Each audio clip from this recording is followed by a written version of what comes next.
All right, welcome back to my channel, Fury the Northman. Although the channel is about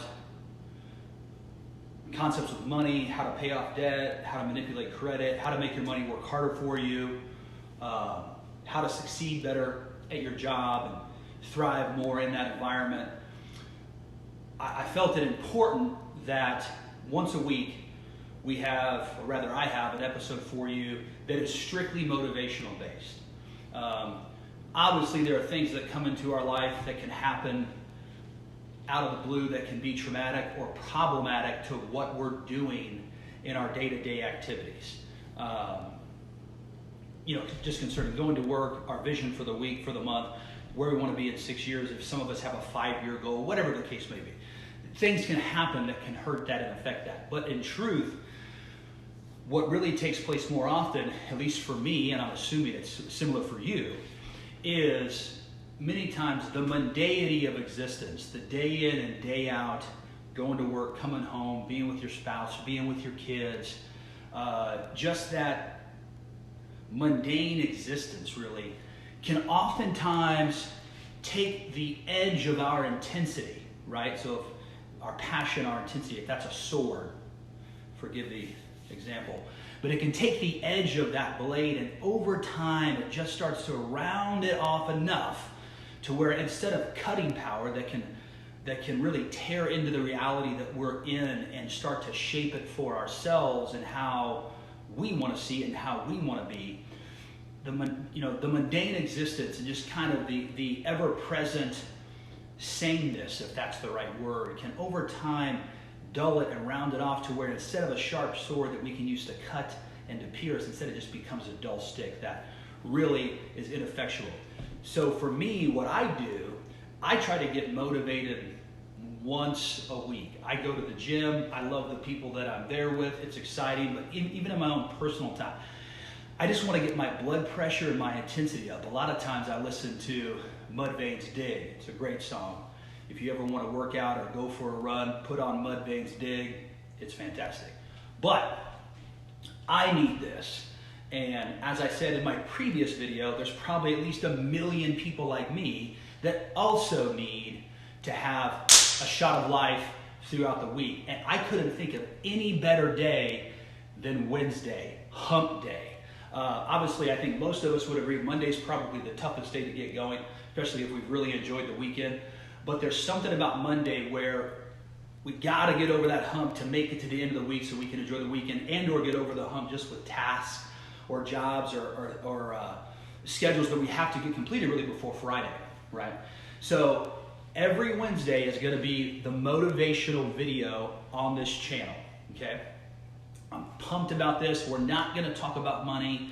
We're not going to talk about concepts for entrepreneurship, employment, manipulating credit. We're not going to do it. We're going to focus on all of us getting fired up to finish our week strong, to finish our week out in a manner that we would like to see it be consistently, which is us either flying high and or just thriving as opposed to barely making it, right? So this is what I'm doing every week. Wednesday's the motivational week, and I'm fired up. I've been jacked. I went to the gym this morning. I got a good pump. I'm pumped. So this is going to be the first motivational episode for Wednesday for the channel, and it's going to be continued throughout the week. Let's get going. You are the essence of winners. Okay, I'll say that again. You are the essence of winners. You are the culmination of all those who have gone before you. Your mother, your father, their father, your grandparent, their grandparents, their great-grandparents. You are literally all of that genetic material that made it, that was able to procreate, that won in the game of life, passing down through the generations, through all the struggle and trial and tribulation that all life experiences and or has experienced. You are the essence of that. You are literally the separate composites of all of that bloodline, or those bloodlines even, that are present and real in you right now. Perhaps you're like me. I believe that this universe, and some scientists now theorize that we actually live in a multiverse, where there's infinite versions of this planet and us. Interesting theory.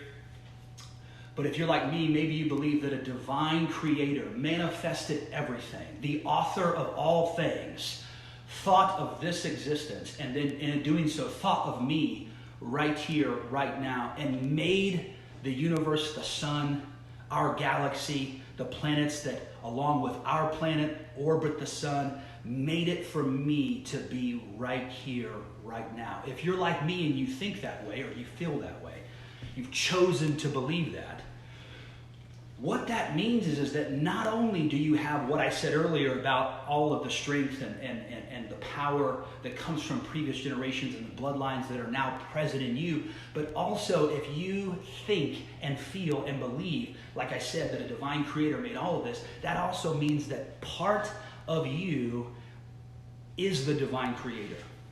That you are a swirl or a composite. You are a set of pieces that are put together that are both primal and powerful, yet elegant and divine. How could you fail? How could you not succeed when you have all of the strength of previous generations flowing, pumping through your veins, coupled with the might of the All-Father, the might of the one who saw all things before they were, saw you where you are right now, and it resides in you? How could you not succeed? I mean, think about it. That's really powerful. We oftentimes, there's a certain amount of math involved where we can only go back so far in our mind and with information. I understand that because we're finite beings, but really take a second and just think about, you come from your parents came from their parents from their parents. And I understand that could possibly be overly simplistic, but if you think about it and you really grasp that, your lineage goes back to the beginning. Your lineage goes back to the start of everything. That is amazing. And it's powerful because when you think about yourself over the timeline of years and days gone by, you can start to grasp, not in a vain way, but you can start to grasp the authority and the power that's inside of you just from generations that have come before, that you are their descendant and they're your ancestors. It's shocking when you think about it. It's truly amazing. Perhaps you're not like me. Perhaps you believe that all of this is just a random act of convergence on a cosmic level, on a level that's so large and so vast that mathematically it doesn't even make sense. Perhaps you believe that at the beginning of everything, that was the Big Bang, that was the, scientists believe is the origin of not only our galaxy, but also our universe, and then possibly as well if you believe in the infinite universe theory, infinite universes.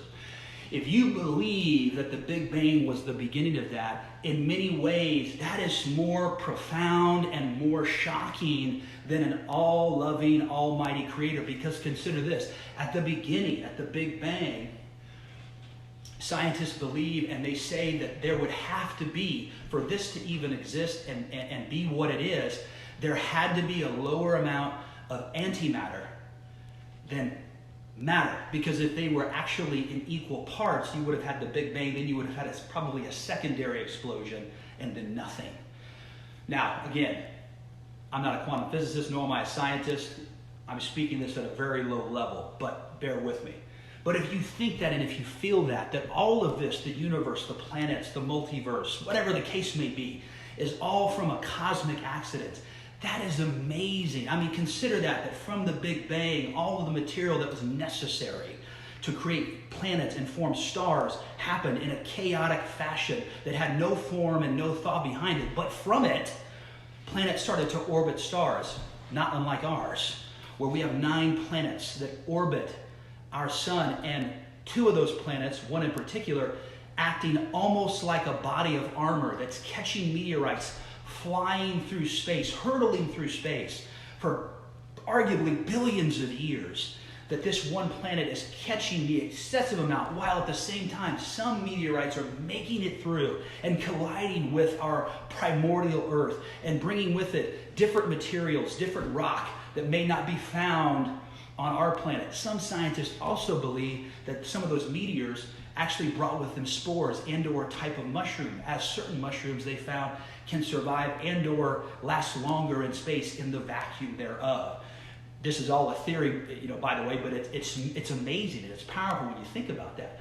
But if that's something that you feel is happening, again, that's more shocking than even a creator, because over the billions and millions of years of the planet forming, meteorites colliding with it, possibly bringing new material, possibly bringing genetic material. From that existence, that reality, which sounds almost like a hell on earth, came the first single cell organism. And then in the ocean that was arguably probably the planet, that single cell organism began to grow and evolve and ever fight and press forward for a higher existence, for a better life, not even maybe knowing what it was doing. Again, possibly all random, possibly all chaos. We don't know. We won't know until the last time we shut our eyes. But that life just fighting ever forward, ever progressing as best as it could, until it evolved enough to become an organism that swam the oceans and then eventually crawled up onto land. Understand this, at the time, it probably wasn't crawling up onto a beach, a nice sunny tropical beach. It probably was crawling up to maybe a very rocky terrain that was uninviting, that was inhospitable. But it crawled up there and it started to move forward throughout its life and evolve and press. Again, just because it changed habitats, it doesn't matter. It kept pressing forward to live and to grow and to win in the existence of life, which is to pass on its genes.